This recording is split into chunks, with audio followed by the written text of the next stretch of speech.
What's up YouTube, Trondor here. Now, this is going to be a sort of a rambly video, I suppose.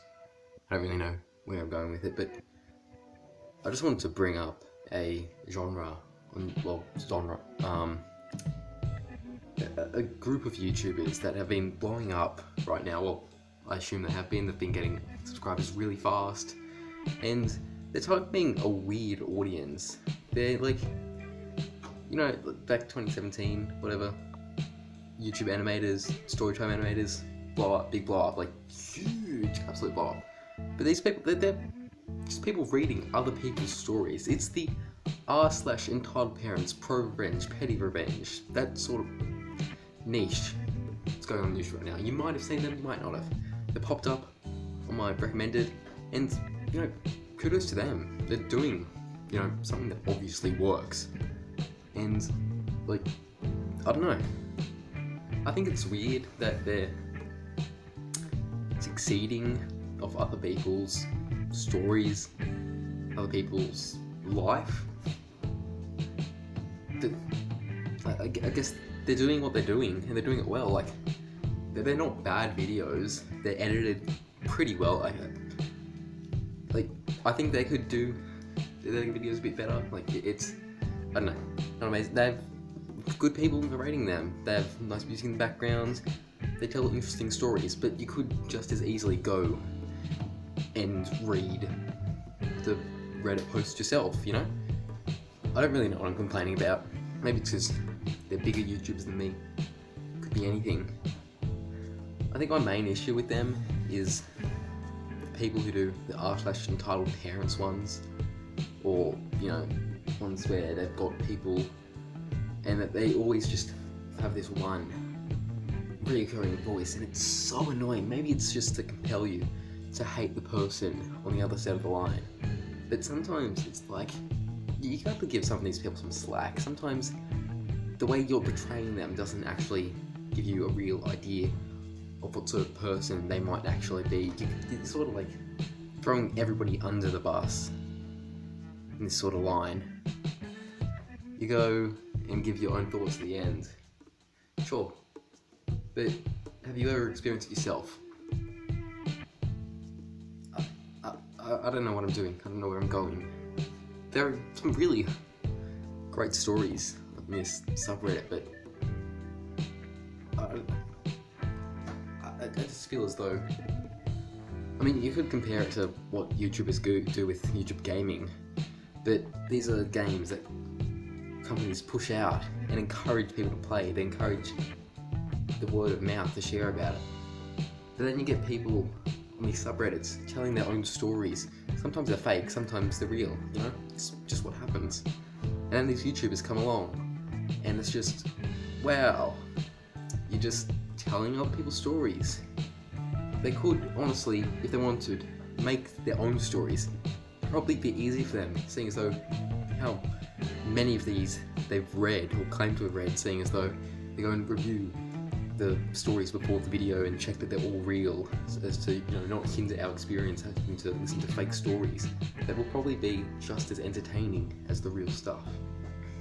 I don't know. I should have thought this through better. I think I need to go and read the story for myself. Let's just come over here to r/slash entitled parents. Now, it's a bit weird. It's a subreddit, 254,000 subscribers. You know, good on them. Some fairly odd stories. You know, it's all like maybe it's more of a complaint about the subreddit itself instead of the actual people making the videos on it, because it's like the titles of these, it's all like, my friend tits are offensive to entitled mum, you're my child, I have the right to poison you, entitled dad tries to run me over and my dog as revenge after he got arrested for assaulting me, entitled mum lets entitled kid touch my girlfriend's tits, he gets sent to the hospital. Like, you can tell these are a bit of a stretch, and there's so many people liking them and whatever, and it's like, the stories are all the same. Like, can you just stop? I don't know, that's just my complaint. I'll read a full story, I'll just go scroll down, find one. Entitled parents are offended by my heart surgery scars, think I'm promoting Satanism. Sorry about formatting, I'm on mobile, had to re-upload due to title problems. Me, the Witch of Evil, JK. AM, entitled mum, ED, entitled dad, LK, little kid. About 2 years ago, I worked as a hostess at a family-style tap house during the summer months. The location was downtown, near the mall, and a few of my friends' houses, so I'd often change clothes after work and walk downtown. I was sometimes sent home due to it not being very busy, and today was one of those days. I threw some jean shorts and a tube top with a light flannel I'd packed for the event. I was let out early enough to hang with my friends. Some of my friends were hanging a few blocks away at a comic shop, close enough so I could walk.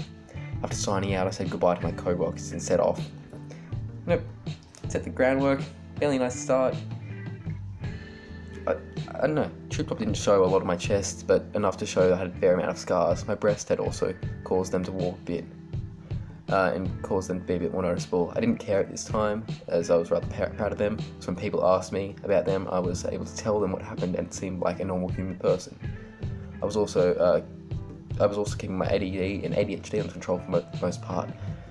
It was still there, but I could act normal. I put an earlier post in the sub, I explained that I had a lot of scars in my chest area, the biggest one looking like an upside down cross in the middle of my chest and close to my stomach. This was due to congenital heart disease and congenital diaphragmatic hernias when I was little, and the surgeries I went through to fix them. The story takes place about 4 years after the pool story. By this time I was way more comfortable with my chest and don't take as much BS from people. As I was walking downtown, I got a text from one of my friends from the comic shop saying I should definitely bring them food and they would pay me back. Pretty standard lazy teen stuff, so I agreed. I went to the nearest convenience store on the way. I walked in and went to the snack aisle and started to pick out chips and pop as such. As I was headed down the candy section, a family of 3 walked in. A mum, a dad, and a little kid who was about 6. I heard the small kid crying about something, but other than that, I didn't pay much attention to them. I was picking out candy to give my friends because I was feeling generous. I was getting paid that weekend. I squatted to look at other candies when LK came down, waddling down the aisle, looking at the sweets. I saw him coming and waved to him as he was laughing at the colourfully packaged candies. He ran up to me, laughing, reached for the candy I was holding. Almond Joy, I think. That's right, judged me. Okay, whatever. American candies or whatever, obviously. And I handed it to him, knowing I could just get another. I was really happy that he noticed scars on my upper chest and pointed curiously. I adjusted my tube top a bit in case, and EK asked, "What's that in your chest?" I smiled and told him that I was sick, but now I'm all better. It was what I told kids I probably knew wouldn't understand medical jargon,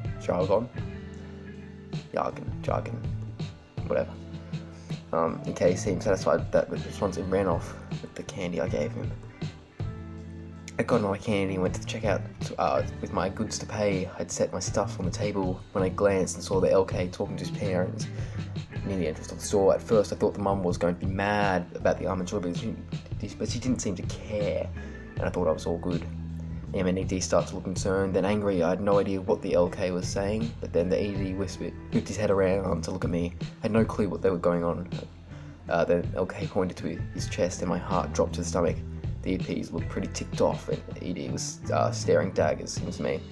And I pretended not to notice. I could tell that they were looking at my chest now. I was used to the feeling it didn't bother me as much. But I knew something was about to happen. This is a long story, it's almost over. Sure enough, as I collected my bags, I felt a sharp tap on my shoulder and I turned around to find both the EM and ED looking at me with irritated looks, which immediately put me into my defensive side. I didn't say anything, I just looked down, waiting for whatever was coming. This apparently wasn't a good idea. The EM slowly looked down at my chest and back of my face. I looked at her. I was used to looks like this, but I didn't care at this point. The EM didn't like that and said, "So you think it's cool promoting this kind of lifestyle?" I'll admit, that threw me for a loop. Not really knowing how to respond to that, I say, "Sorry, what?" The ED then says, "You know damn well what. People like you are going to hell. The fact that you think it's okay to tell kids about that is so disturbing." I was honestly hurt. I had no idea why I was even hurt. I knew that they were talking about my scars, but I didn't know why they were so offended. I then hesitantly asked them, "Are you talking about my surgical scars?" This caused the ED to look like he was having a stroke. He got close to my face. ED said, You think I look like an effing idiot, don't you?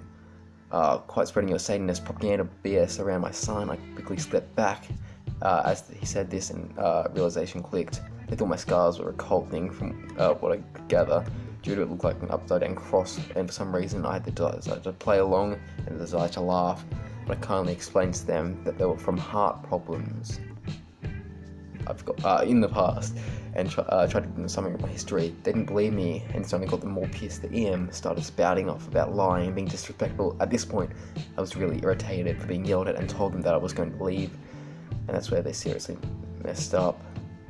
Then the dad told me he was going to call the police for harassment and endangerment to his son. I didn't really want, and that. What? Okay, and took out my card and carried it around, just in case paramedics found me, so they knew my conditions and tried to ease peace. They looked at it for maybe 4 seconds and went quiet. The EM looked really embarrassed and turned red, and the ED didn't look convinced. He said I was lying and that medicine wouldn't leave anyone looking that effed up and ugly, and that I needed to leave before I caused any more damage to his family. I told him that I was sorry and my medical history inconvenienced them in the most mock human service voice, and I walked out of the door. But not being the ED yelled after me a bunch of curses and called me a witch and that I was going to hell. I walked with my jacket off the rest of the way to the comic shop with my friends, and I laugh about it sometimes. Like, I don't think this thing would really happen. I mean, at least not in Australia, because you have people with scars and whatever all the time. Like, I have a scar on my elbow right here. I don't get called out for it that often, or merely at all. People, I don't really think, care about what you've done to your body nowadays.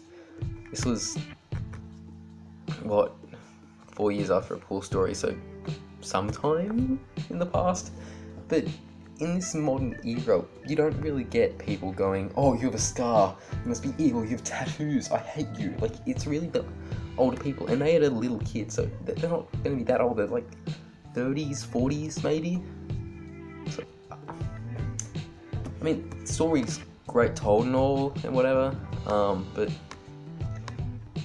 it just seemed like, this is probably one of the longest stories on here. I don't know. Take what you will from it. The stories they're being told, they're not the most convincing all the time. They may be real, they may not be real. Who knows? There's people telling stories about odd humans who just do what they want to. Thank you for watching. If you enjoyed the video, leave a like, comment, consider subscribing. You don't have to, it's all good. I'll catch you next time. Goodbye.